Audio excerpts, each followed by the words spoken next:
Bonjour à toutes, bonjour à tous, bienvenue dans votre journal des produits de bourse de l'Obsa, journal du jeudi 24 octobre avec en France plusieurs résultats trimestriels. Mercredi à la bourse de Paris, ST Microelectronics pour commencer a déçu.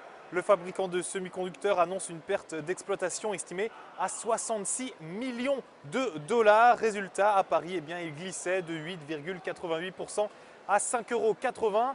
Même sentence pour Orange, le groupe télécom dont le chiffre d'affaires a reculé de 4% à 10,16 milliards d'euros. Orange qui terminait la séance à Paris à moins 5,35% pour un titre à 10,08 €. Et puis les banques accusaient également le coup suite à cette annonce de la BCE, la Banque centrale européenne, qui prévoit une évaluation plus contraignante envers les établissements bancaires. La BCE qui souhaite une meilleure transparence et une plus grande confiance dans le secteur bancaire, de quoi envoyer BNP Paribas, Crédit Agricole et Société Générale en territoire négatif, et ce dans une tendance globale qui n'était d'ailleurs pas bien meilleure, puisque le CAC 40 enregistrait sa plus grosse baisse depuis près de 3 semaines, un CAC 40 qui reculait de 0,81% pour un indice à 4260 points.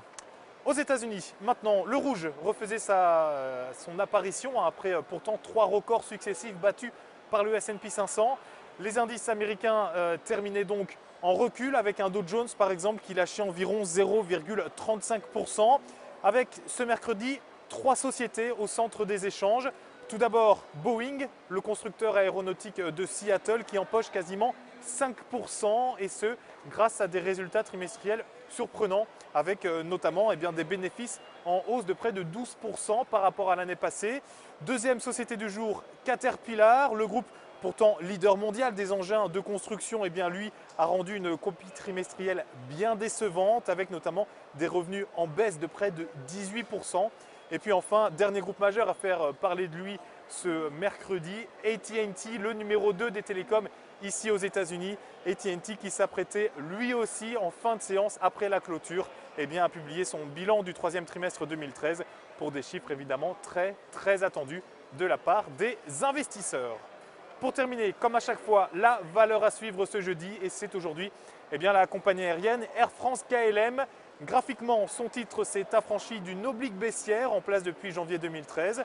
La moyenne mobile 50 jours soutient les cours, tandis que le RSI est lui positivement orienté au-dessus de sa ligne de signal, sans pour autant être en territoire de surachat. Ces éléments militent pour la mise en place d'une nouvelle phase de hausse avec les 8,30 € comme première cible. Le dépassement de ce niveau amènera ensuite le titre sur les 8,95 €.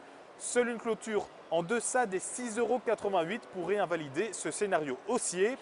La stratégie qui vous est donc proposée pour jouer cette valeur est l'achat du Warrant Call Air France KLM à B915 d'Unicredit. Son prix d'exercice 7,50 € et sa date d'échéance le 7 mars 2014. Voilà, c'est la fin de ce JT de produits de bourse. Rendez-vous demain et d'ici là, passez une bonne journée.